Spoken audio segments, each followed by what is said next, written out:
Good evening, ladies and gentlemen. I'd like to welcome everyone to the regular business meeting of the Grosse Ile Township Board of Trustees for July 22nd, 2013. The entire board is present. I'll call the meeting to order at 7:33. Let's begin with the Pledge of Allegiance. Pledge allegiance to the flag of the United States of America and to the republic for which it stands, one nation, under God, indivisible, with liberty and justice for all.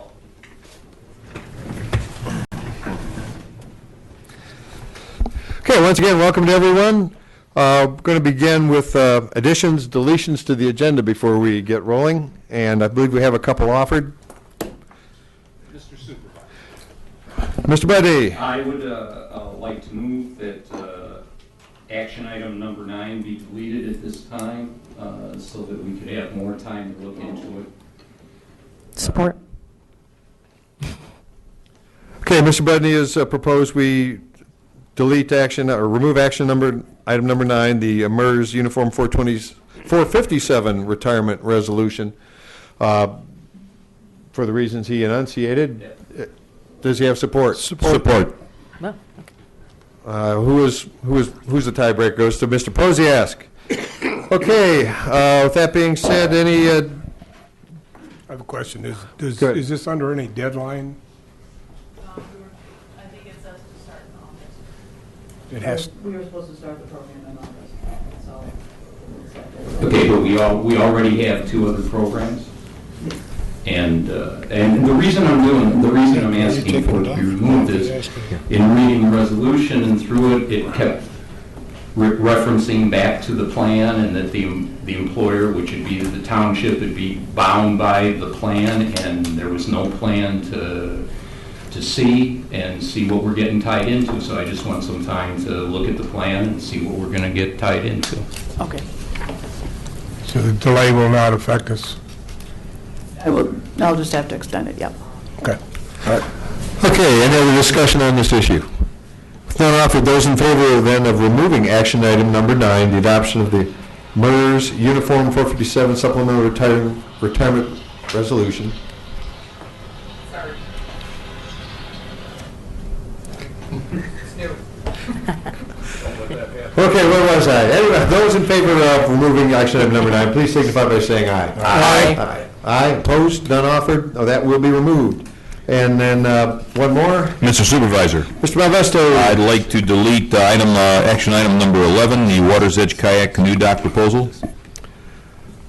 Okay, and looking for support? I'll support it. Support. So supervisor's support. And reasoning? Due to the fact that the Recreation Department has received news that the block grants have been approved, and at this point in time, until all the cards are put in, on the table and everything's aligned, we're just going to go. We decided to go ahead with the project as engineered in the correct manner, and the request for monies to build a floating dock at this point in time just does not seem to be a practical request. So that was going to be the presentation. I'm going to pull it off. All right, thank you, Mr. Malvesto. Any other questions, comments for Mr. Malvesto? All right, if none offered, those in favor of removing action item 11, the Water's Edge Kayak / Canoe Dock proposal, please signify by saying aye. Aye. Aye. Opposed? That item will be removed. Any other additions, deletions to the agenda? All right, with none offered, those in favor of approving the agenda as amended, please signify by saying aye. Aye. Aye. Aye. Opposed? The agenda stands amended. This time, I'll open the microphone for a brief public comment limited to the agenda items, the remaining agenda items. And 3 minutes, please introduce yourself and let us know how you think on any of the items we're going to be voting on tonight. This is your opportunity. All right, with none offered, we'll move into the consent agenda. Mr. Treasurer. Mr. Supervisor, I'd like to make a motion to approve a consent agenda 13-080, which is the minutes of the June 24th, 2013 regular meeting, the check register dated July 3rd, 2013, the check register dated July 19th, 2013, and block party approval 8411 through 8254 Hampton Road for Saturday, July 27th. Support. Okay, moved by the treasurer, seconded by Mr. Budney. Those in favor of approving the consent agenda as published, please signify by saying aye. Aye. Aye. Opposed? Consent agenda is approved. Okay, moving on then to action items. Action item number 1, it's a public hearing. I will introduce this one. Resolution to schedule public hearing number 1 for the Oak River Drive Special Assessment District. And I need some support to continue. Okay, I missed the second. Support. Okay, Mr. Budney. And the resolution reads, whereas the Township Board of the Township of Grosse Ile, Wayne County, Michigan, received petitions signed by property owners of more than 60% of the total area of the proposed Special Assessment District, hereinafter described as the Oak River Drive Special Assessment District, and whereas the Township Engineer has been authorized to proceed with plans for the improvements, the location thereof, and an estimate of the costs to be filed with the Township Clerk for public examination.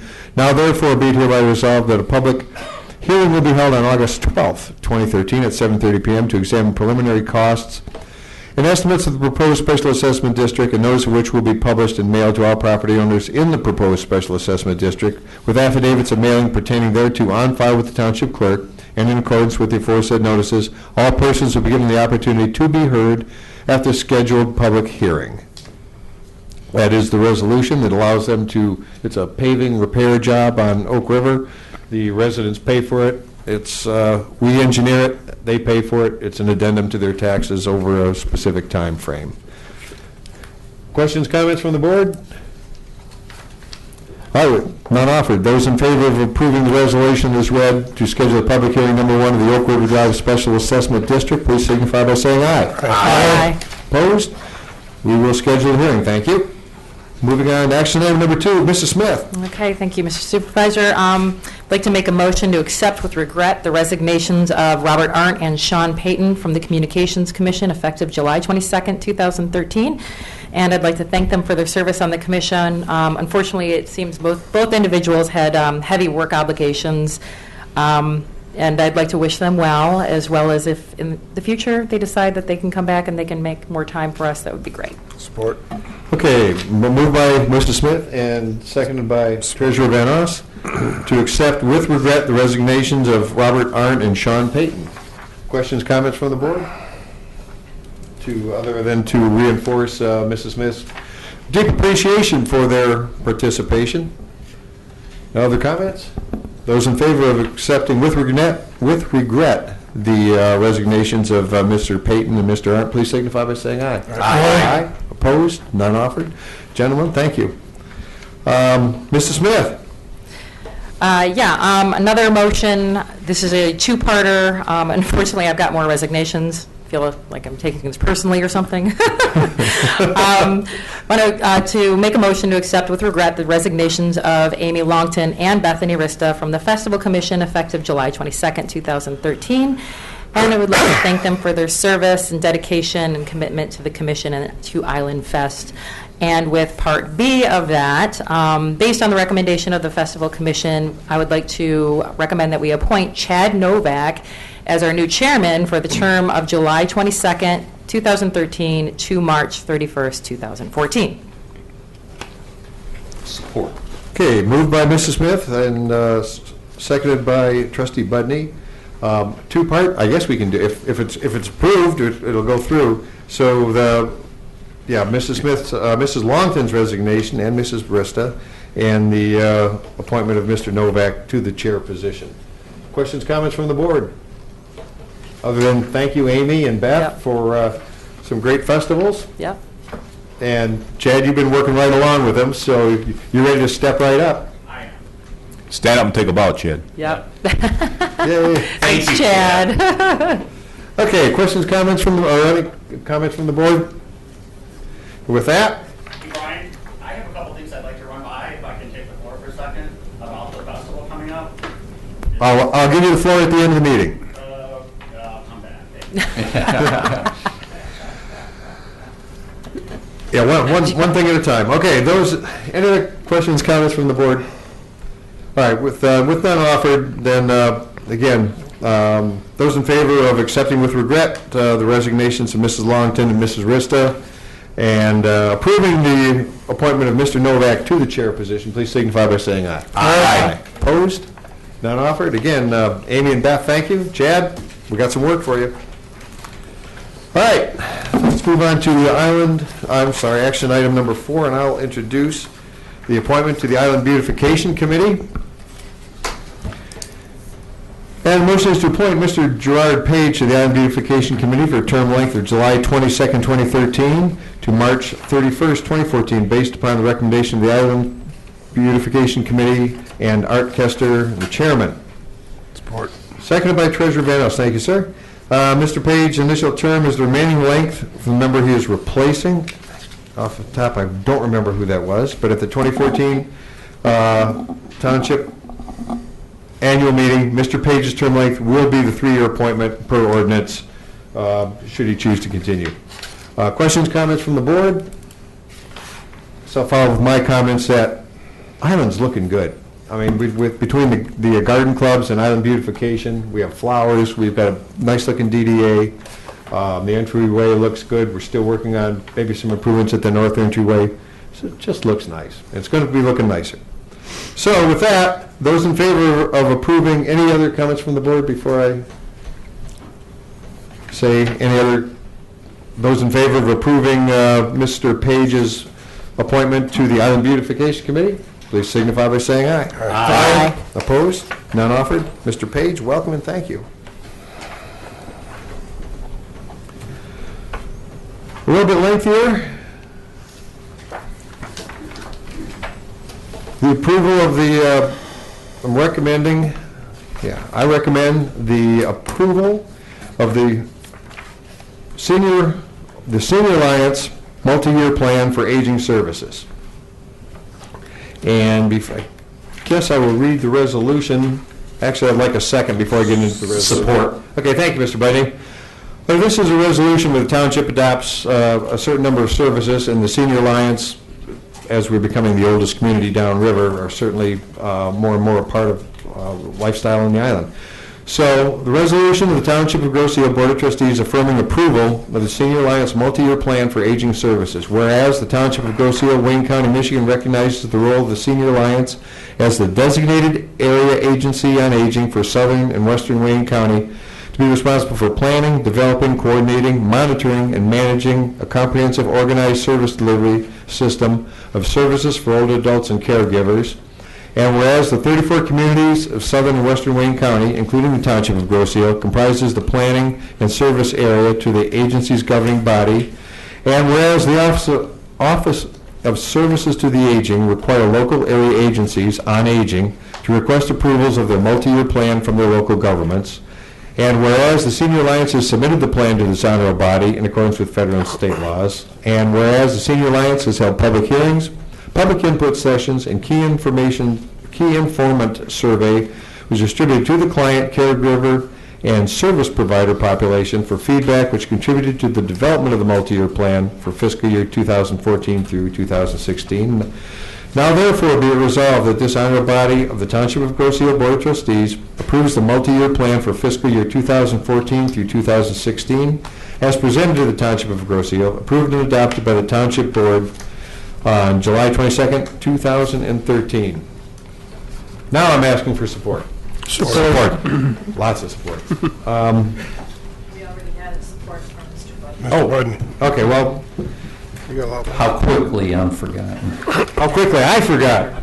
I don't do this for a couple of weeks and need new training. It's a lengthy packet, but reading through, and I've been through this previously with Mr. Brown, who's the president. Our own Jack Frucci is on the board. And it really does provide methodologies, methods, resources for looking after all of us as we get less capable of looking after ourselves. I think it's a good plan. I think it's, it's adapted throughout Southeast Michigan, and we need to be a part of it. Questions, comments from the board? As we are becoming a more geriatric lot. Be nice. With no comments offered. Those in favor of approving the resolution for the Senior Alliance Multi-Year Plan of Aging Services, please signify by saying aye. Aye. Opposed? None offered. It is adopted. Thank you. Mr. Supervisor, Mr. Ranka. I move to adopt the Principles of Governance document as provided by the Michigan Townships Association for Township Board consideration. Support. Okay, supported by Mr. Bundy, moved by Clerk Ranka. So essentially, we do have a code of ethics within the policies and procedures which really governs the ethics of the board. This is something that's put forward by Michigan Township Association as an additional pledge to A, remind us of what we're all here for, and B, to keep us thinking along those lines. I don't know if I don't see there's any issues with us from an ethics standpoint at all, but I think it is nice to review these types of principles from time to time. I'll read the principles of governance. It says, to maintain the highest standards and traditions of Michigan townships, we embrace these principles to guide our stewardship, deliberations, and constituent services as we commit to safeguard our community's health, safety, and general welfare.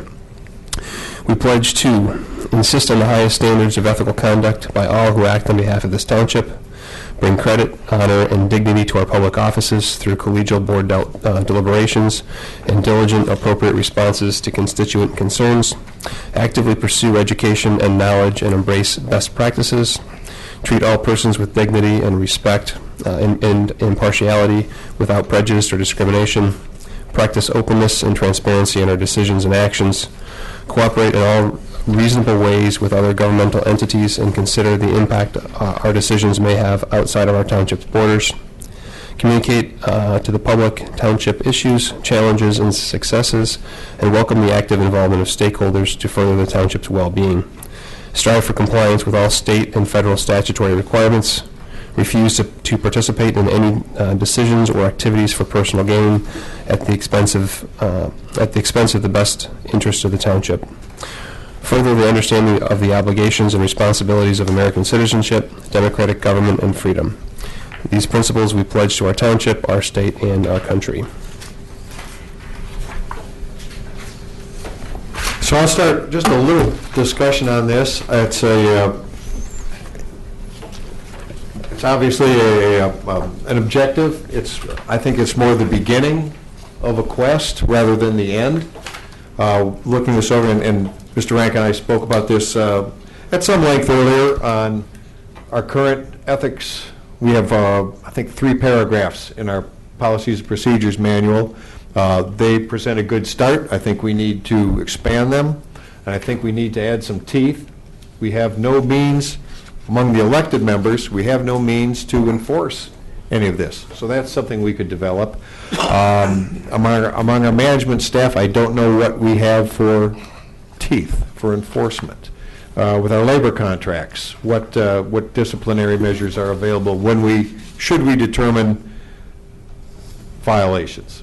And right now, this is only directed at the elected members. I see no reason why the management staff would feel any umbrage in being requested to participate, but that'll be for a topic for another evening. But again, this is beginning of the quest. This isn't the end.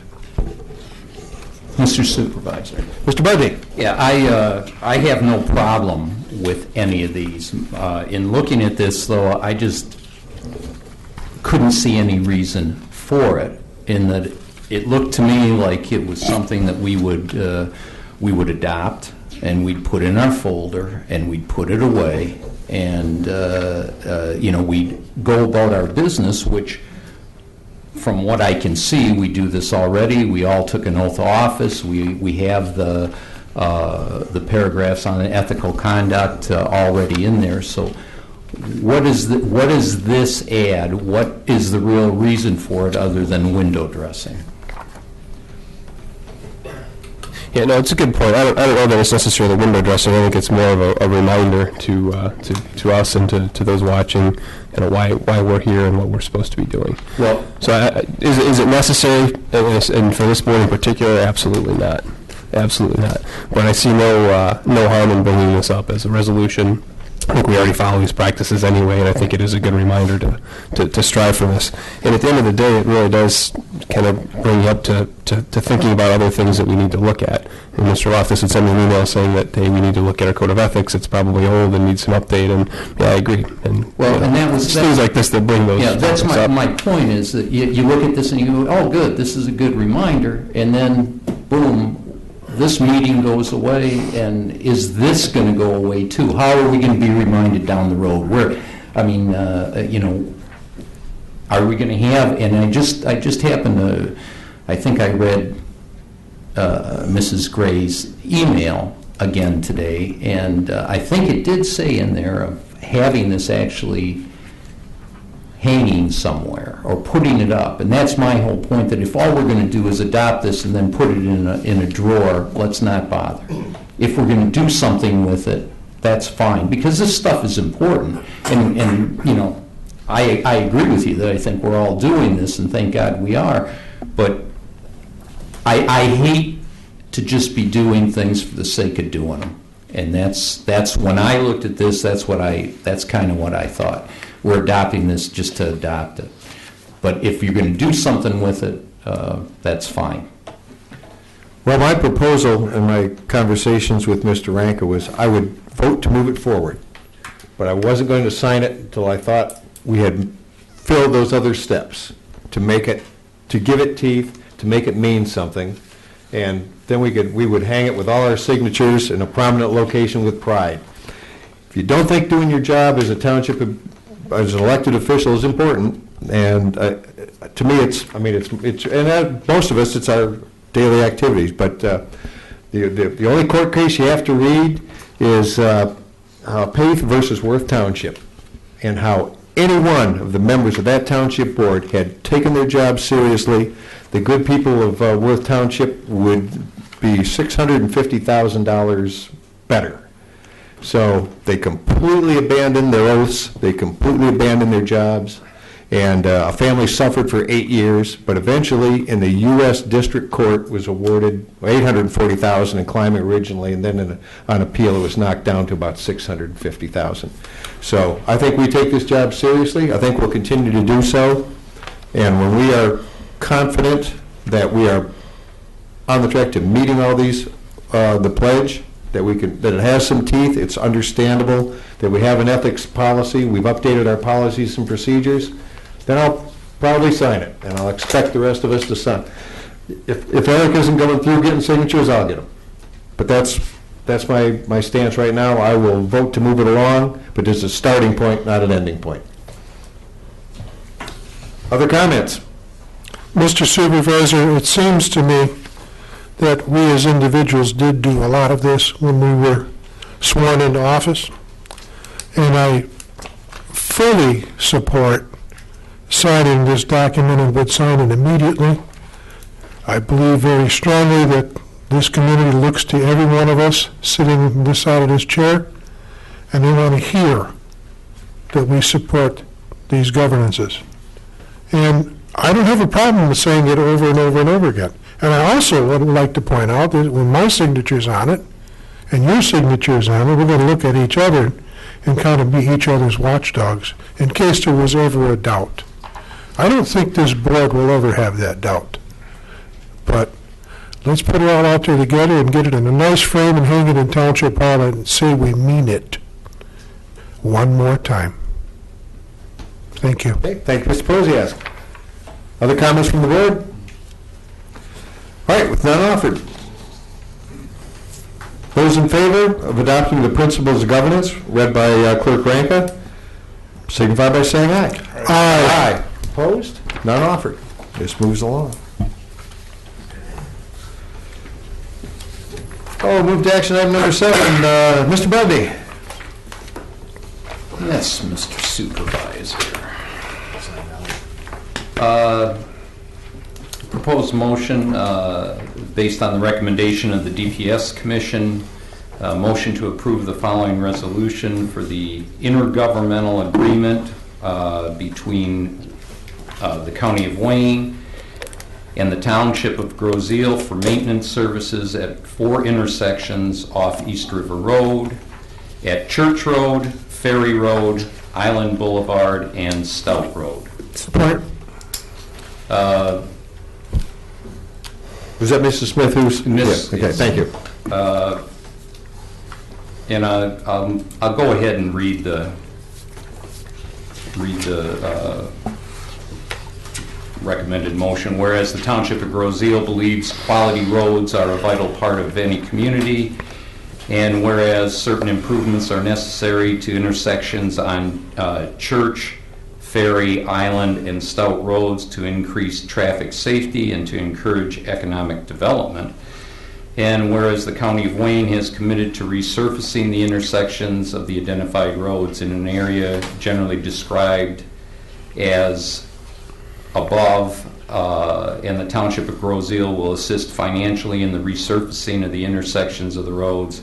And whereas the Township of Groseal will provide payment to the County of Wayne in the amount of 100% of the project costs as defined in this agreement. And now, therefore, be it resolved, the Township of Groseal Board of Trustees does hereby approve the proposed agreement between the Township of Groseal and the County of Wayne for the resurfacing of 4 intersections on Church, Ferry, Island, and Stout roads as agreed upon from the Township. And be it further resolved that the supervisor and clerk are authorized to execute the agreement on behalf of the Township of Groseal. Little background on this, as we do every year on the Public Service Commission, we ride around and decide on certain projects as to, whether it be drainage or roads or whatever. We do this every year. We obviously can't do everything, so the whole commission goes and decides on what projects. These 4 projects, what it would be is on these roads, I'm going to say approximately 150 feet up the road, Ferry, Island, Church, down to East River, and a part of East River crossing in front of those intersections will be repaved. The agreement provides basically that we're going to pay for the materials and Wayne County will provide the labor. So it turns out to be a pretty good deal for us, and it's a start. As anybody knows, driving around Groseal, our roads need help. They are county roads, but the county doesn't have the money to work on them. So if we don't do something, they're just going to continue to deteriorate. So that's what this is about. I believe there's pictures at the end of this motion which shows you what's going to be done, and you can see at Church Road especially, there's quite a long part of Church Road that's going to be done, and it's all very necessary. We've had people coming to our DPS meetings and talking about these roads and these intersections, and so these are our project. Okay, thank you, Mr. Bevy. Questions, comments from the board? Mr. Modesto? Yes, Jim, Yes. I got a question. At the foot of Church Road in East River, on the south corner, right in front of the Sacred Heart St. Mary's Chapel. Yes. We both know that there's an issue that Wayne County did some repair on a drain, except that the drain is higher than the pavement. So it ends up being an ice skating rink there in the winter. Is that going to be addressed as part of this? Well, it is going to be addressed, and that isn't quite true. Part of the reason is that the road drains towards the church rather than towards the river, and there was the real reason for the ice skating rink was more because of some drainage issues with Sacred Heart that have been taken care of, and so that part has been done.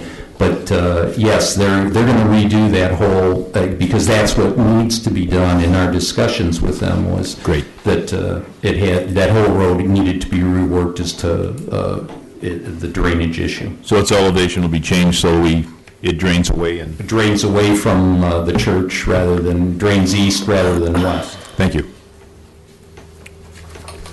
Other comments? Mr. Van Os? I'd just like to take a moment to thank Mr. Kostick, who's the DPS chair. He has been beating on Wayne County so hard over the past 3 or 4 years to get some cooperation and get some of these work done that it's short of a salt bill. Heck of a job. I never thought you'd get it this far. You've done a great job, and I want you to know that I really appreciate it. I would second that. Bill Kostick is one of the best chairpersons and people on a commission that the Township of Groseal has. Okay, other comments, questions from the board? Got to get some roads fixed. All right, those in favor of approving the intergovernmental agreement for intersection road improvements as discussed by Mr. Budney, please signify by saying aye. Aye. Opposed? None offered. Excellent, thank you. Moving on to action item number 8. Again, Mr. Budney. Thank you again, sir.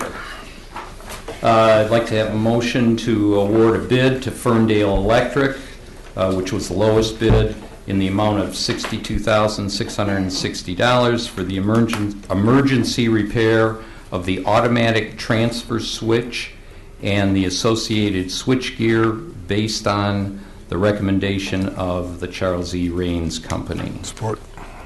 Okay, moved by Mr. Budney and seconded by Treasurer Van Os. This was an interesting read. The background on this? The little background on this. This transfer switch is over at our wastewater treatment plant, and when the electricity would go out, this is the switch that transfers us to our generator. For some time now, they've been having problems with that switch. I believe the switch is over 30 years old. Right now, it will not transfer back to DTE electricity after it's tripped to our generator. Where we would really have problems is if it didn't trip to the generator should the electricity go out, that whole water treatment plant is down. So it's something that needs to be done. Along with that, all the switch gear has the same age on it, and even if we were to put in a new switch, if any of that switch gear went down, we'd be in the same position. So it's absolutely essential that we do this. Hey, yeah, Mr. Van Os. Jim, if you don't mind, Yes. just a little history. From the time we took over the Wayne County, or the sewage treatment plant from Wayne County, we were setting aside funds annually. Those funds were for catastrophic event at the sewage treatment plant. But about 5 or 6 years ago, excuse me, we took the plant back over. Our debt obligation to Wayne County was resolved.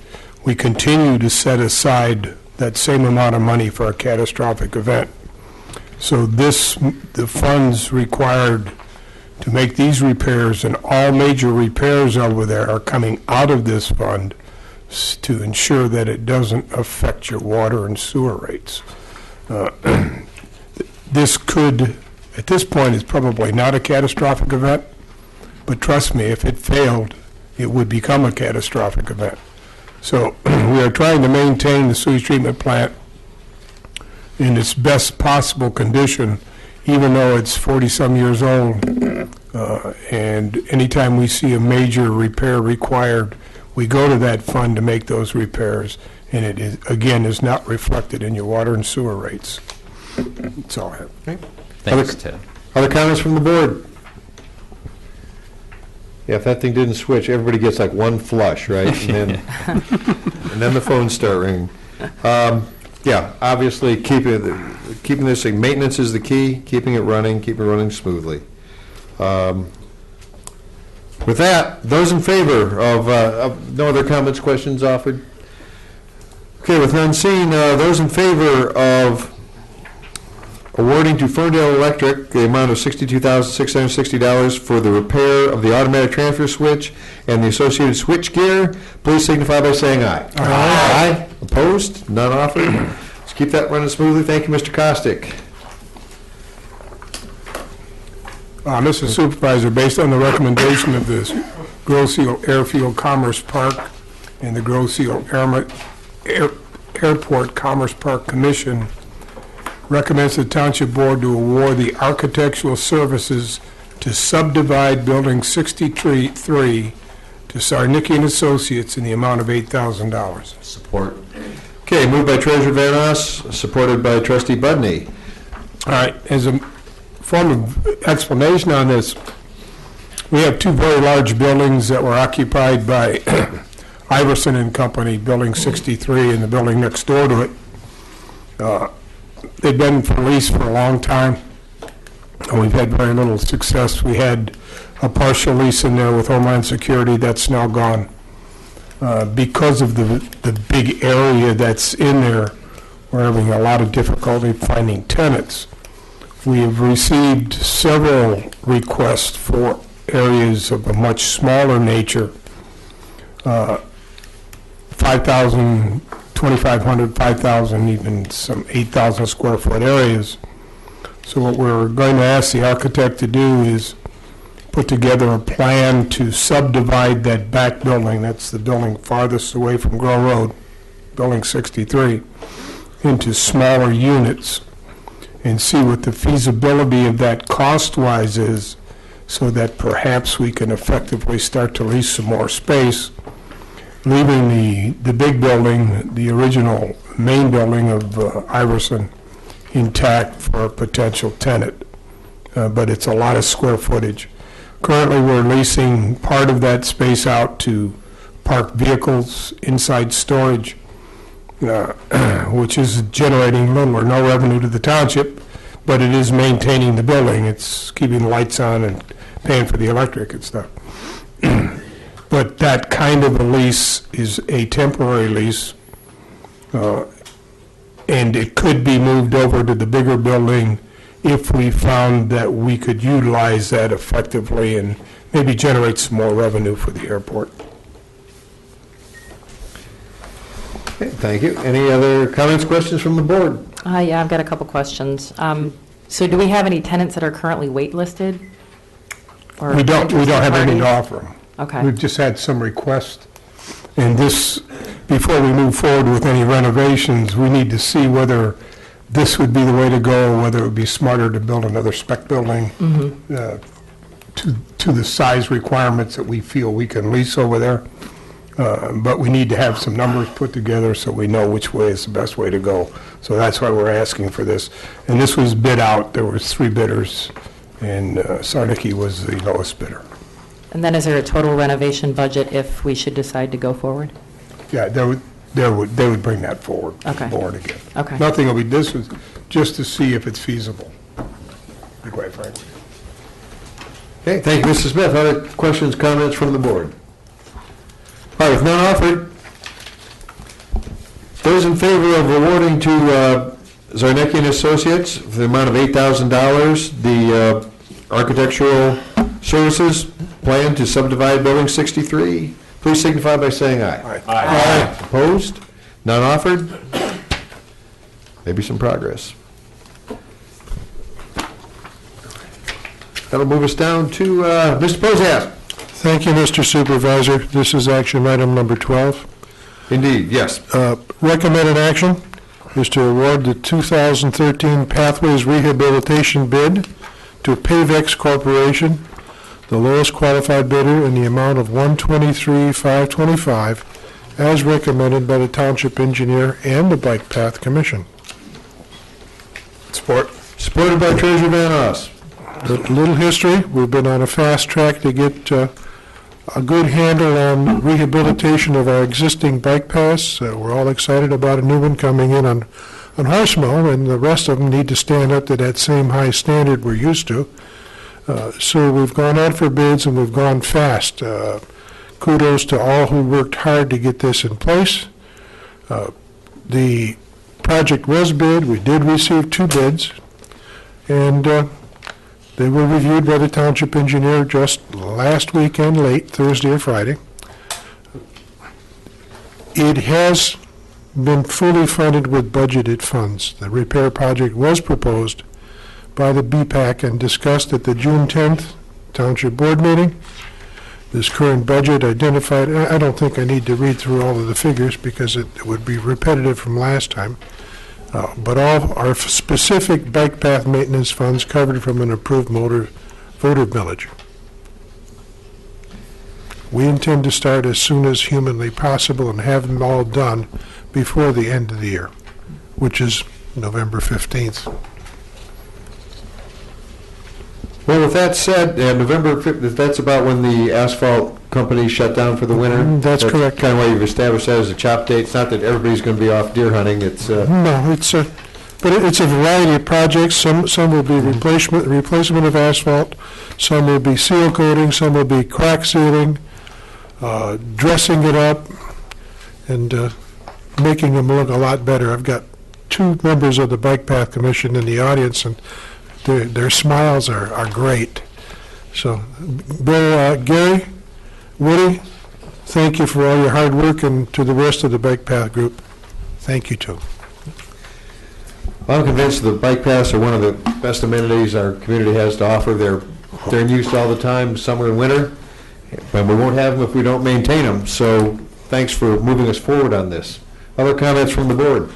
I just have one comment. Due to the diligence of the Bike Path Committee, there were some early estimates of about $164,000. It's very pleasing to see this bid come in at the level it came in. It's great, guys. Appreciate your work. Okay, thank you. Other comments?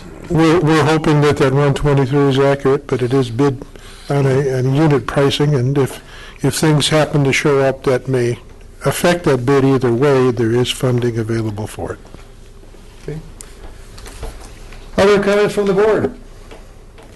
All right, with none offered, those in favor of awarding the Pathways Rehabilitation bid to Paybex Corporation, the lowest qualified bidder, in the amount of $123,525, please signify by saying aye. Aye. Opposed? None offered? They've got a little time left. They can get to work. Thank you, Mr. Posiask. That will complete our action items for tonight. Step on to the clerk's report. Mr. Rankin. Mr. Supervisor, the clerk's report, we've got some statewide legislation that has an impact on us and our budget. So I just want to go through a couple of the bullet points on how this is impacting us. So on June 11th, Governor Schneider signed House Bill 4171, Public Act 51, 2013, part of a three-bill package that is designed to eliminate local canvassing boards. The act took immediate effect, which means that the County Board of Canvassers is now responsible for canvassing all local elections, starting with the August 6, 2013 election where applicable. And the passage of PA 51 created the need for revisions to be made to many sections of the Michigan compiled laws, including MCL 168.24a and 15 other sections of the MCL. The Township's clerk office has notified our local board of canvassers of these changes and thanked them for their generous service to the community. So just to stop really briefly, when the election is complete, there's a board of canvassers that goes through and basically verifies all of the totals for the election and certifies the election. We had been doing that with the local people for a very low cost, and that is now going to go back to the county to canvass for us. And we'll get into some of the cost figures here in a second. So our local 4-member board of canvassers were paid an hourly rate for canvassing the local portion of any election, and this would be Township, School Board, and local millage proposals as follows. Chairperson, $11 per hour, canvassers, $8 per hour. The average total cost for canvassing board was between $35 and $53 for the election. At the quarterly meeting of the Wayne County Clerks Association held last week and attended by Deputy Clerk Gray, we were notified by the Deputy Clerk of Wayne County that the cost of canvassing local elections would be divided evenly among the number of communities holding local elections at that time. Recently, 4 communities held a school election, and they were billed each billed $8,000 by the county for canvassing services. Those communities present informed the county clerk's office that those costs were prohibitive and that the cost should be divided not by the number of people participating, but by the number of precinct canvass. Right, for the Grozier, we've got 6 precincts. Detroit's probably got 160 precincts. but they were still saying, no, we're not going by precinct, we'll go by number of communities. However, no matter how the costs are divided, the township will have to pay considerably more for canvassing costs for every election as these go forward. So I don't know if there's a whole lot we can do about this other than, in some cases, combining services is definitely a very positive thing. In other cases, it is not. And I think in this case, we're going to come up on the losing end of the board. So just make sure that that's aware. And then in some other election news, this November, the township will be conducting a special election containing at least 3 millage renewal proposals for voter consideration. There's also the possibility that the state of Michigan may hold a special election seeking approval of a state sales tax increase. If this happens, the township will likely be able to ride on their coattails, so to speak, and would not have to pay for our local election. So if it's a local election, only Griswold pays for it. If it's a statewide or a federal, then we get assistance for paying for it. So no news on whether that's going to happen or not, but if you want to stay tuned to changes to Michigan election laws being considered by the state legislature, feel free to go to michiganlegislature.org and check on or click on the bills tab in the left margin. So that's it for the clerk's report. Okay, thank you, Clerk Reka. Moving on, Mr. Treasurer. Thank you, Brian. The June investment information is not available. It's being compiled right now. But there are investment reports available through my deputy clerk or deputy treasurer or myself. Just come to the office and we'll give you a list of all the investments and all the funding. The 2013 summer tax bills were mailed the first week of July. If you did not receive your tax bill, please contact the treasurer's office to confirm your proper address. Summer tax deferments are now available at the treasurer's office or online at grosseal.com. Eligible residents can apply for an extension of the summer taxes due date of September 14th, 2013 to February 14th, 2014. The 2013 dog licenses and dog park passes are available at the township office. I've received a number of phone calls regarding the news that Detroit's filed for a Chapter 9 bankruptcy and what effect that was going to have on us as a community. It's too early.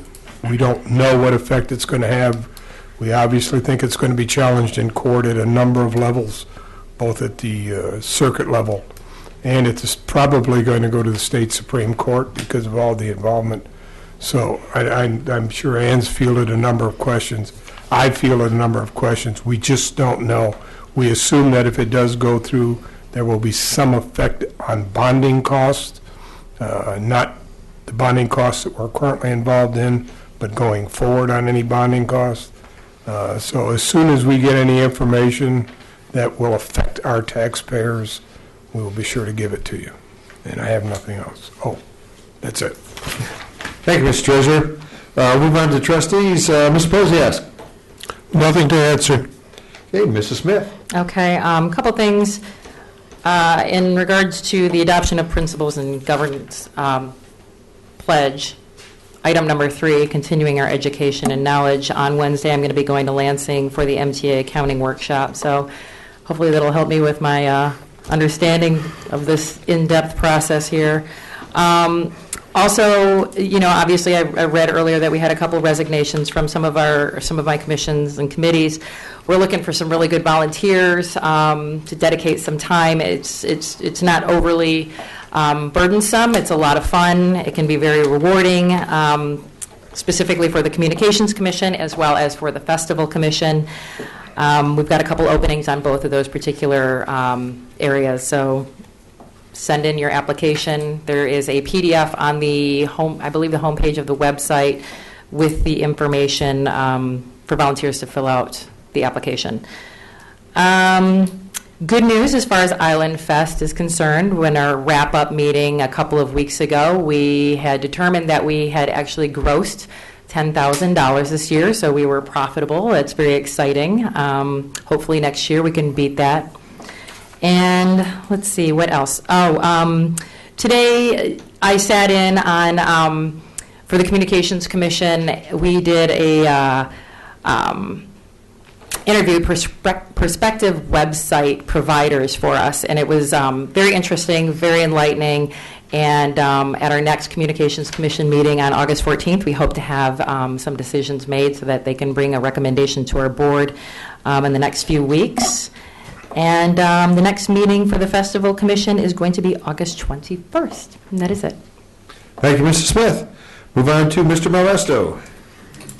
Mr. Supervisor, as I requested that we delete action item number 11, the Water's Edge Kayak Canoe dock proposal, it was at our last meeting that Tim Rooney found out that the block grant approvals had been made. All the projects that he had requested were approved. So we're going to let that follow its own course and take place as it's planned. But what we decided is to do some parking lot maintenance at Water's Edge, the north end of which is relatively cluttered. There's a lot of potholes. There's some obstructions of the old sailboat mast rack with its extrusions. We'd hate to see somebody walking in that area and then impale himself, only to be a liability to the township. So we decided to remove those obstructions, do some reasonable fill. We are not going to go into the water at all. Everything will be from the water edge back. There'll be some new stone put in, some more of the findings put in and tamped down so that it is a level, accessible area. And talking with Chief Murdoch, he finds that it could also be used as a emergency access point for rescue or extraction, so that there could be an ambulance right there at that location, and if someone was injured, could be put onto the ambulance and transferred off the island very quickly, as opposed to going to the north end, the south end, or the east side. So Chief Murdoch was for it. So what we're going to do is grade it off, smooth it out, remove obstructions, remove the ankle breakers, and hopefully it'll be an access point for a number of different uses, non-motorized as well as emergency services. So going forward, that was the reason for it. I was going to request that the board approve some monies to put in a floating dock. But once Tim Rooney found out that his grants had been approved, it made no sense to go forward with that, and so we decided to do some parking lot maintenance instead, at a very, very small cost. Thank you, Mr. Moresto. You're welcome. Mr. Bundy. Thank you, Mr. Supervisor. Very quickly, the next DPS meeting is August 13th, next month. Always interesting, and I always invite everybody to come and see what your government is doing. Zoning Board of Appeals, there's no meeting this month, and right now it doesn't look like we're going to have a meeting next month, no appeals. The only other thing I wanted to point out or state was we get various magazines here at the township, and I was reading an article that I thought was timely, since we are reading a lot about the bankruptcy of Detroit and of course the economic times that we're going through. And the article dealt with, in fact, the title of it was Effective Leadership Keeping Most Local Governments Fiscally Sound. And within the article, it talks about a Michigan-based company called Munitrix, which actually ranks every town in Michigan as to their financial soundness. And the rating system is 1 to 10, 1, 2, 3. They say little or nothing to worry about, 5 to 7, fiscal watch list, and 8 to 10, poor financial condition. So after reading the article, I bothered to actually go and look up Grozeal, and we were rated a 3. So we're doing well in tough times. That's it. Thank you, Mr. Bundy. Mr. Supervisor? Mr. Modesto. Could I make one little comment? In regards to my report. Certainly. That work will take place either this coming week or the following week. So this is going to take place pretty quickly. Parking lot maintenance. All right, thank you. All right, so I'll move on to the supervisor's report. First, have to continue to promote the island-wide garage sale. There are flyers like this. I think there's some on the podium in the back. But it's coming up. Carol's been working hard on it. She has 40 people signed up already. Garage sale list. Okay, it's August 23rd and 24th, 9 a.m. to 4 p.m. That's a Friday and a Saturday. The list and map will be available online on the Grosse Ile website after 5 p.m. Thursday, August 22nd. We'll have some hard copies available at Township Hall on Friday during our business hours. Deadline to register is Friday, August 16th. So you can sign up at www.grosseile.com or call Carol Knope at extension 210. Email carolk@grosseile.com. No charge for this.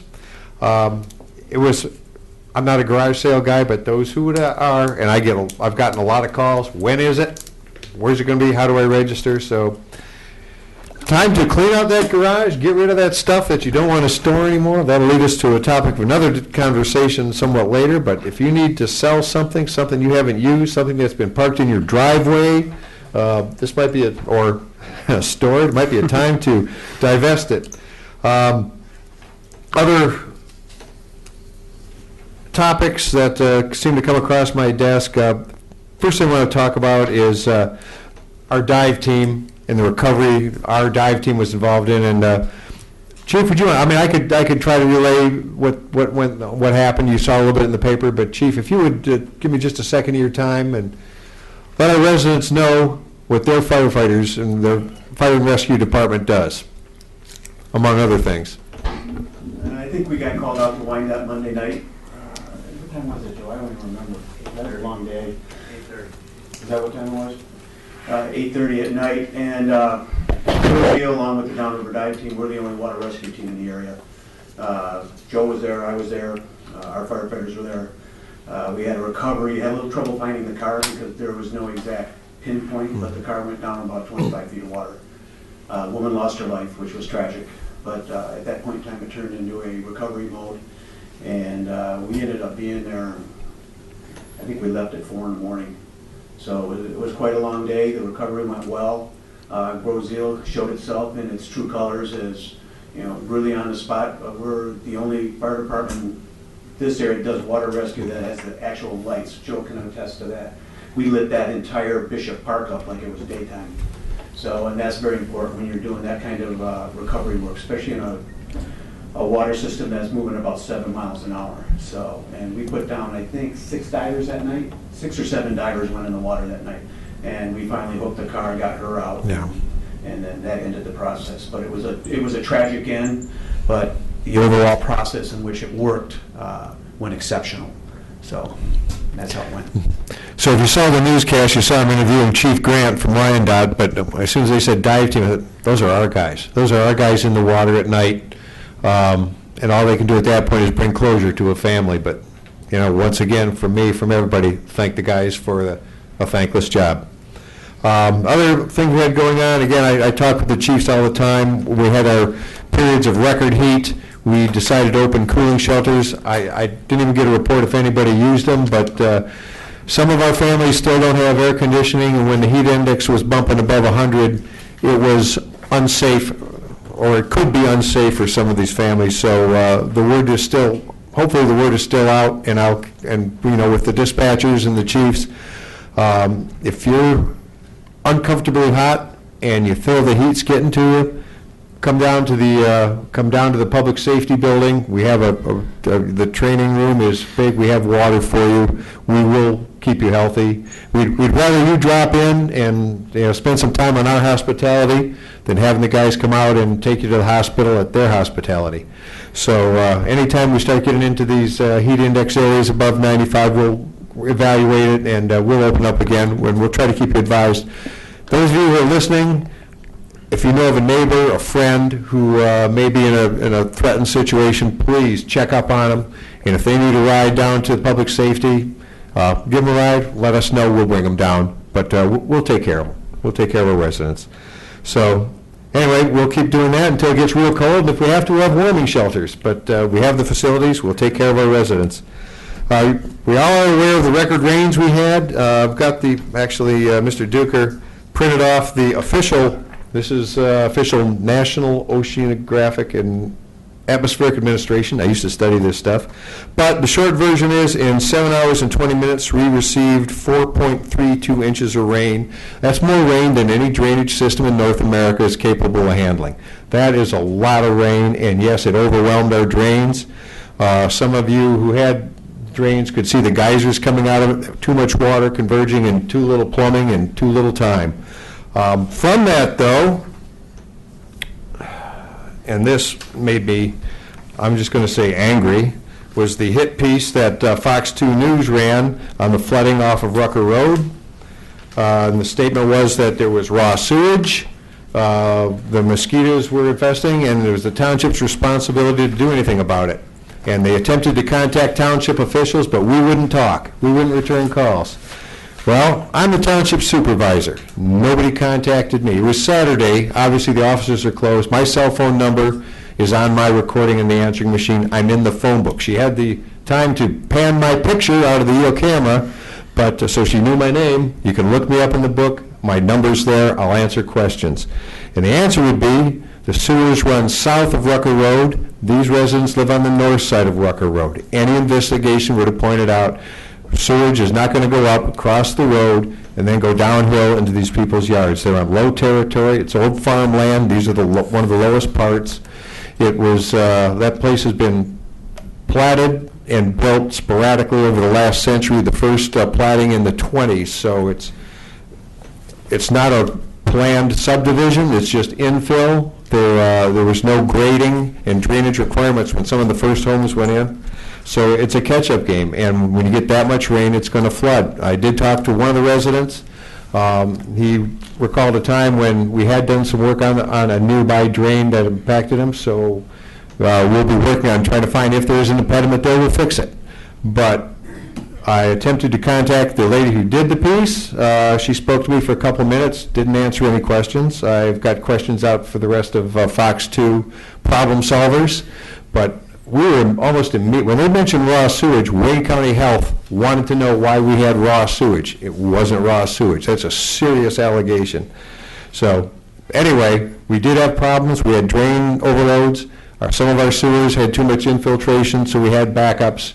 I can't say it's never going to happen again, but we can't build a system to handle that much rain. It just, well, actually, it'd be self-defeating because those drains never flush and the impediments get in there and then they block themselves. So we're where we need to be. We will have problems. We'll find them. We'll fix them.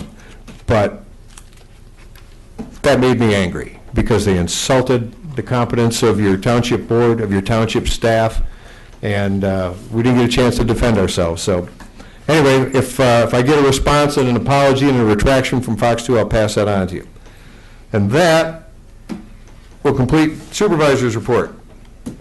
Hand it over to the township manager, Mr. Liam. Thank you, Mr. Supervisor. A few brief items I'd like to report. Legal fees, $5,400 and some change. Wiley Rancilio? Have to beat him to it. And we had, as Trustee Smith had said, we met with some of the website development companies today. And one of the things that the Communication Commission had worked on, which is on my desk, and earlier the board was talking about ethics and dealing with our policies and procedures, is developing the usage policy for the actual new website, the way the access will be allowed, who will have the authority to make changes and postings and things of that nature, and what's up, what legally should be up and what shouldn't be. We have a loose policy now, but it's something that the Communication Commission has been tweaking and honing, and it's on my desk in relationship to how it fits in with the other policies and procedures. So that's something that we'll be bringing forward along with that project and that proposal. So I wanted to let the board know that that's on our radar, and we're also working on that. Related to the storms and the drainage and the rain, I had 3 different calls specific to a neighborhood that the township turned off the pumps and purposely flooded the neighborhoods. False, false, false. Not possible. That's not how our system works. And the only pumps that the township involves would remotely be involved with would be the sanitary sewer. And we had no sanitary sewer incidents directly related to that storm. As I understand, there was 1, possibly 2, but it happened to be lead issues that were related to the homes. So with all of that tremendous amount of rain we received in a short time, there was no sewage floating in the ditches, in the backyards, or anywhere. It's a completely different drainage system. And with the Meridian Rucker area that the supervisor had mentioned that was in the news report, that's an area that the township quite some time ago actually installed a storm drain and did a drainage project. It's probably 20 years ago, I believe. And that storm line, as explained to me, was engineered, placed at the elevation that it is because that's the only elevation that it could be placed in order for that drainage to go into the storm system on the west side of Meridian Road. So that system works. It works, but it can work slow. And when you get that tremendous amount of rain like we did, the water backs up and then slowly dissipates. I know we got a real hard storm Friday night, Saturday morning, and I know that there's some standing water back there on Saturday morning. That water's gone today. The township will continue to maintain that. We'll continue to evaluate options. I know there's debris and things of that nature, and we have been cleaning that. We'll continue to do those types of things. So I just wanted to report to the board and to the community that the rumors out there that we had sewage floating, not true. The rumors out there that we turned off pumps and caused problems, not true, not possible. And we saw in different areas drainage problems because of the short amount of rain we had in that amount of time that we have not had in 10, 15 years. So with that, I just wanted to pass those things on to the board and the township. Thank you. Thank you, Mr. Lim. Just to add to that, according to Joe at the sewage treatment plant, we got over 12 inches of rain in 30 days. This has not been a dry summer. Some parts of the country would love to trade places with partly, anyway. All right, moving along, we will now open the floor to public comment. And this is your chance to weigh in on any topic. For 3 minutes, 3 minutes, any topic, introduce yourself. Mr. Novak. I'm going to take it first, Kathy. I promised him. Good evening, everybody. My name is Chad Novak. Some of you don't know me. I've been on the island for almost 40 years. And thank you for bringing me in as the head chair for the Festival Commission. We had made a couple changes, and we are going to, we're going to be having the festival in 2014 on the 30th, 31st of May and June 1st, which that weekend falls after Memorial Weekend and before graduation weekend, so we're right in between the two. We are securing 50 amp fuse for that Saturday night, and we will be putting the fireworks back on Friday night. So we have two big things going on. As Trustee Smith said, we are looking for a couple really energetic, positive people to get on this commission. The Festival Commission is a lot of fun. We do a lot of good stuff with the rec department. And I want to say chicken here. Yeah, like she said, that Wednesday, August 21st will be the first meeting, and everybody, we'd like to welcome anybody interested to come check us out. And good input, bad input, positive, negative. We'll listen to all of us, and thank you. Thank you, Mr. Novak. Other comments from the public present? Mrs. Walker? Sorry about that noise earlier. All right. I'm here to represent the We Kayak organization. We've been around since February, and we have a bunch of people here tonight. Some have left. Yay, We Kayak people. And we've been going on for 7 weeks. We've been doing a soft launch on straw out of the north end of the marina. It's worked great. I think some of you have seen us. We've had up to about 16 people, and I'm hoping for more. And we've got a lot of things planned, and I want to thank the rec department and the rec commission, especially Mr. Malvesto, for pushing so hard to get us a soft area for a non-motorized launch. And we spent 2 hours in a special rec meeting a couple weeks ago, and it really was very beneficial. And I want to thank everybody and encourage everybody to come on Tuesday nights at 6 o'clock. It's free. It's wonderful. Borrow a kayak, rent a kayak, come on down. We have a really good time. We have a nice group. It's recreational. It's not kamikaze kayaking. You want to do that? Go to Wyandotte on Wednesday. I tried. I washed out. I was the first one to crap out. But anyways, it's just recreational. We have a really nice time. Last week we took over the lake. No one was on the lake. So we took over, and there was a freighter and us. Yeah, So it was a I saw you guys on Tuesday going down the canal, and was there like a double kayak? Yeah. Or something? Okay, Yeah. because I thought it was like a canoe. It's a canoe. Unusual. They joined us. In fact, we had one lady, she lives on West River. She said, she paddled over and said, "When are we starting?" I said, 6. She goes, "Okay, let's go." I mean, they were joining us from all over, and it's very nice. Nice people, very easygoing. Like I said, it's recreational. You can come out and not know what you're doing. We're fine with you. You know, we'll sit and talk in the middle of the lake. We have no problem. It's about 2 hours. And then if you want to eat somewhere at Sharky's or whatever, it's very nice. But I want to encourage everybody to please come. And again, thank the rec department, the rec commission, and that 2-hour meeting. I know that was grueling, but we got a lot done. And thank you again. Thank you, Mr. Walker. Other all right, yes, ma'am. Hi, my name is Jennifer Sinclair. I live just off of West River Road, and I want to know, do we have any say over what's happening at that old god-awful McLeod building? No. I talk to Mayor Stack regularly, but she doesn't have much say What is over it. that stuff that's being piled up along West River Road in front of that? Is that Petco? On West River Road? It's Facing West River. That I don't know either. In and fact, we can't find out? I could. I had the same question, and I'm trying to find that out. We'll find out because I want to know also. You're not the first one who's expressed a concern. Whose property is that? Is that Trent? I mean, is that in Trenton? It's within the community of Trenton. It's owned. Parts of it are owned by Detroit Steel Company. Okay. Parts of it are owned by other entities. The short version is kind of a mess. I mean, in terms of legal positioning. Well, it's clearly, I mean, it's a wreck. It's an eyesore. It's got to be violating all sorts of ordinances. Why can't it be torn down?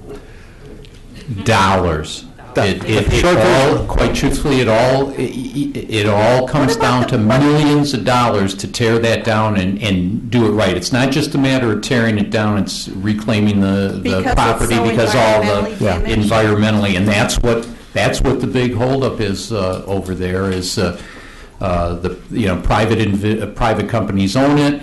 It's in the city. Nobody really nobody can afford to tackle this situation. The remediation costs are breathtaking, and that's killed a couple of projects that were of the last few years because there's only so much waterfront. But to remediate that, it's a mess. I mean, it's just a mess. And God bless Mayor Stack. She's working on it, and not me.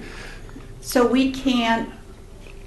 There's no way to force the entities that own that building to assist in tearing it down. It is so bad that they're in forfeiture mode with their taxes in Wayne County, won't foreclose on that property.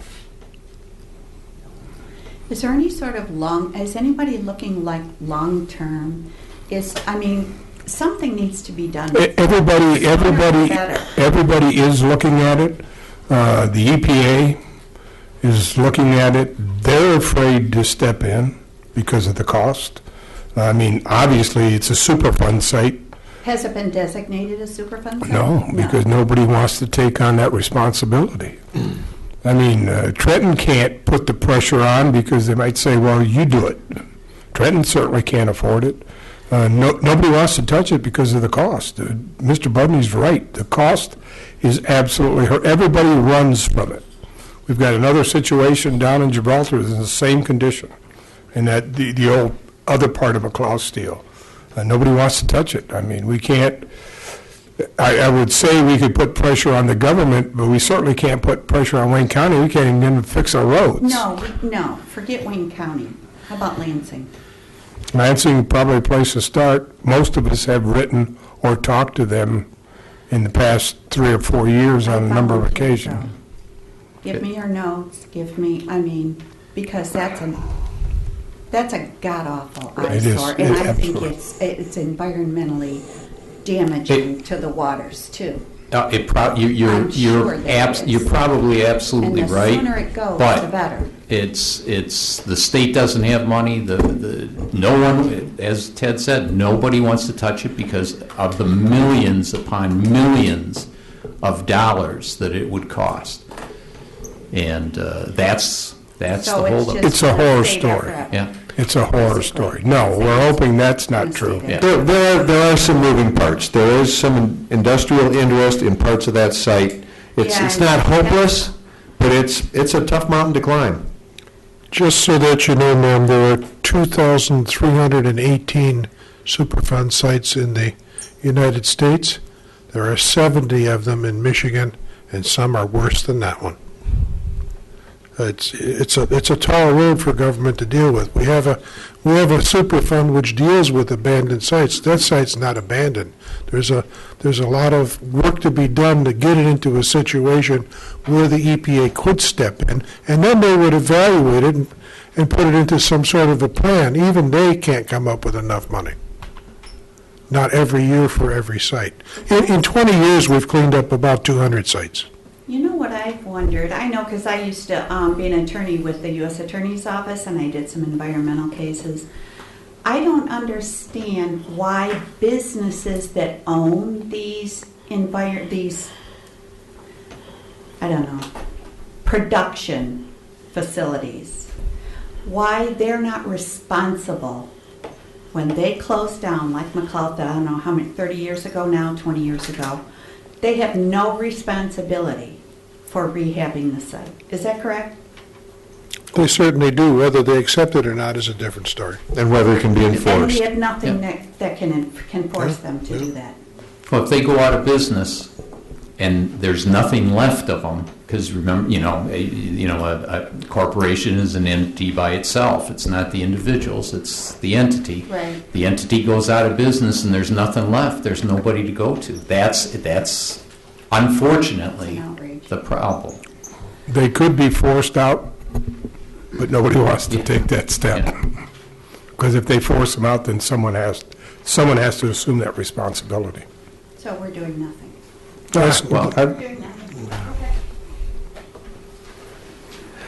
Other questions, comments from the public? Go.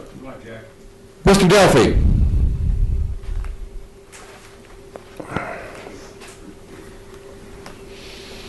Jack Delphi, 10321 Loma Circle. I'm very pleased with the fact that intersections are going to be done with the millage money that we just passed.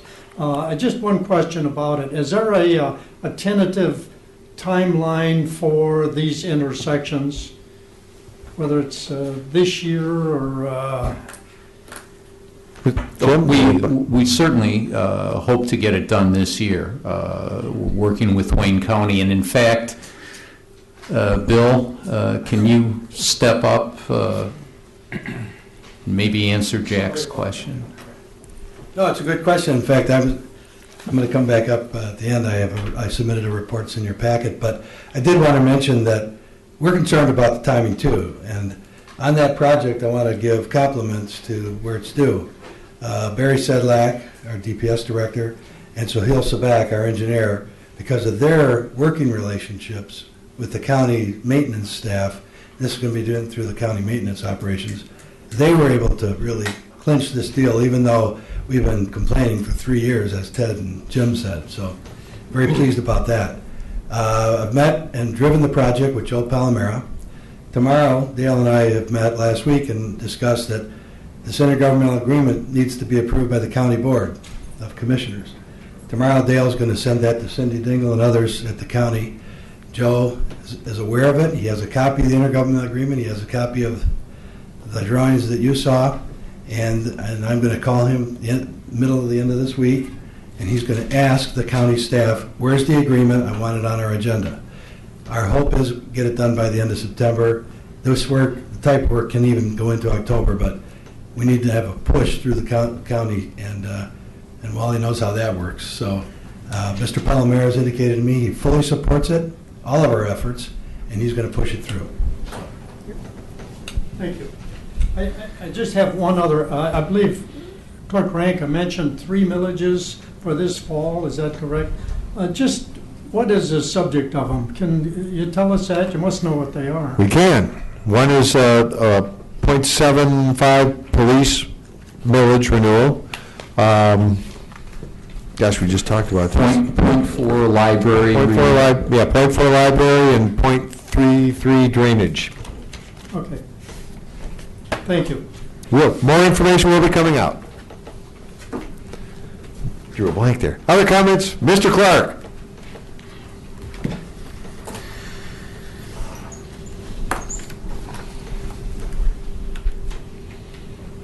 On the legal piece, who's that to? O'Reilly Rancilio. That's the other ones? Yes. We have another lawyer, right, that we're working with? We got no debits from Mr. Shea. Now, he's the one with the... Myoship. Okay. Also, blight. Where are we on blight? You keep on talking about blight. We still got it sitting out there. Nobody's happening. Nobody's going away. This junk is still sitting there. Topic of our study session, we're starting with the bad ones and working our way. When is that? Probably tomorrow. Tomorrow? We got, the short version is we had it in our studies, we had it part of our study session after millages, and Mr. Riem and Mr. Gray went out, actually down in my neighborhood, my end of the island. Well, I hope so. And yeah, they know how to win friends and influence folks. But it does. That would be the place to start. And 124 violations in about 20 minutes or so. Some in that neighborhood. Just okay. Here we go. Total violations 175, and that is from. Just going down South Point from Grow. From Grow so South? Some are what I consider minor. Okay. Some are major. Yeah, and four or five really big majors is sitting there for a long time. And we all agreed that we want to focus from moment one on those which cause potential health problems, potential safety problems. If there's a potential for vermin breeding, that's got to be cleaned up right now. If it's potential that the firefighters couldn't get in for a rescue, that's got to be cleaned up. We'll work from there back to the less significant ones. But we're in agreement. We're going to get started on the ones that are. So next meeting, you should tell us that you did something. We should. On some of the, like, 4 ones that are been there for a long time. We should be able to, yes. Okay, now, you told me that, you said there was no, in your wastewater plant, nobody dumped anything? Nobody dumped out? Didn't get loaded? Nobody dumped the water? No, we did have. No sewage? We had a partial discharge from the wastewater treatment plant. We got over, I want to say off the top of my head, did you get a final number? 1.4, I think? Over 2, finally? That was over the summer winter storms. That was over the month of rainfall. The month or just that last 4.3 inches come at us? I don't know what the total was on that last one. It wasn't as bad as we thought it was going to be. Now, somebody said that Smith Cut didn't do what they were supposed to do. I don't know. I don't live down there. Smith's Cut, they have a drain there. They do. It didn't work. There was something. No, it worked fine. It did? Okay, because some of those people around Rucker got loaded. And that was the backyards of Rucker. That drain that runs through the front of Rucker, to my knowledge, was flowing fine. I drive past Smith's Cut every day, and water was shooting all the way across Smith's Well, that's Cut. good, because they said it was not good. And they said there was another pump down by Hoover's that didn't kick on. There are no pumps. There's no pumps. There are no pumps in the drainage system. It's all gravity. Pump is for. Okay, I thank you for your time. Okay, thank you, Mr. Clark. Mr. Costick?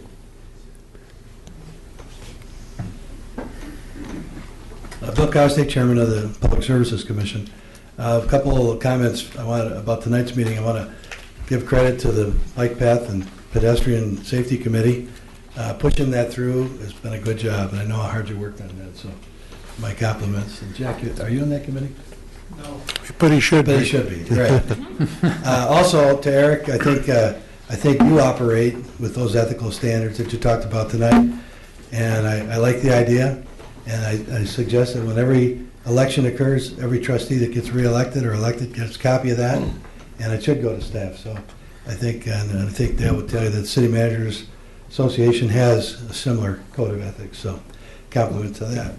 I just want to mention in your packet, I prepared a memo, and it talked about a few things that are going on with our commission regarding roads.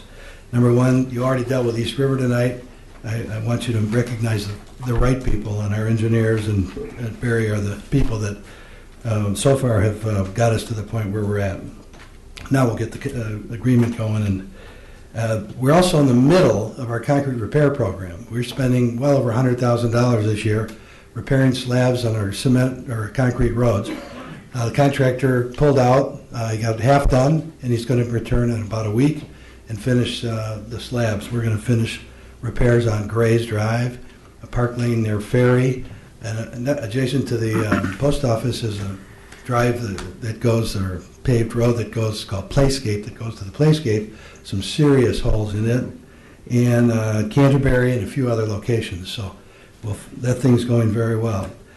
I want to indicate, so it's no surprise to you, that the commission is working on studying Church Road. We have a subcommittee on Church Road. Several areas of Church are no longer able to be rehabilitated, so we're looking at what to do, and we're very aware we're not going to cut any trees down, and we're going to try to get something going that we would first come back to you, and if we reach agreement on whatever our recommendation is, then we would go to the county because we need their approval. And last thing we're most excited about, we have a deal going with Wayne County right now, but at the beginning of a couple of years ago, we started talking about a process to maintain better some of our asphalt roads.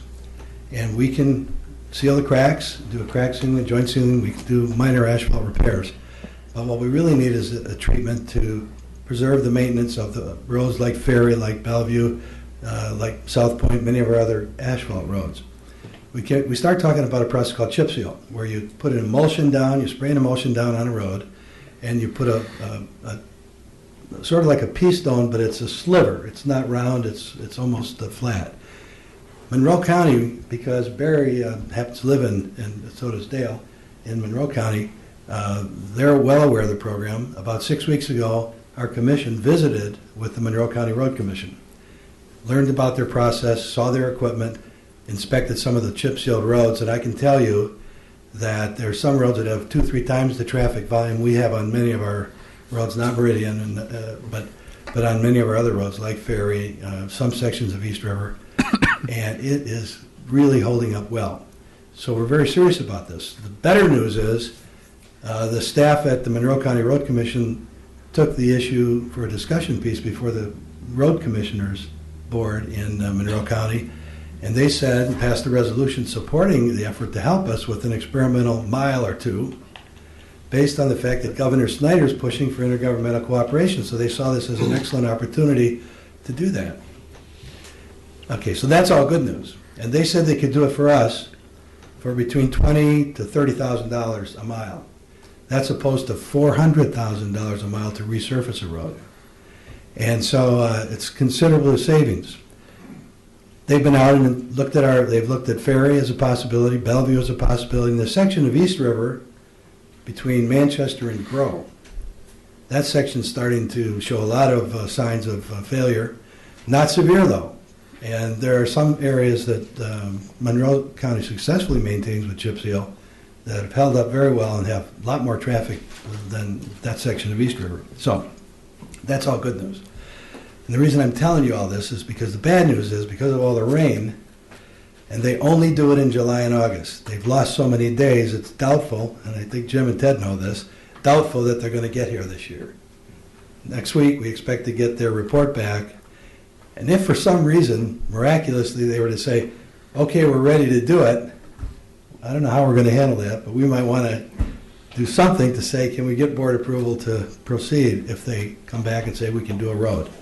That's probably not going to happen this year, but at any rate, I wanted to give you a heads up. I didn't want to get ahead of you on this issue. That's a process we've studied, and I just wanted to make you aware of it. You got some information attached, and we've been doing a lot of research. One final thing I would tell you that I've investigated the last few days, if for future, what do private firms that do this? There's only a couple in Michigan and one in Ohio, adjacent to our border, that does this, and they all have good reputations. Their cost, they say, is between $40,000 and $60,000 a mile, depending on the condition of the road. And again, that's compared to $400,000 a mile to resurface it. So it's something we're looking at. And you have a question, Wally? I'll have a comment when you're done. I'm done. I think I've covered it. The speaker's on. Can't hear you. I'll speak real loud for you. It's not working. I have seen a lot of roads. Most of Ohio is done in the method that you speak of. Tar and chip is a very popular method of repair.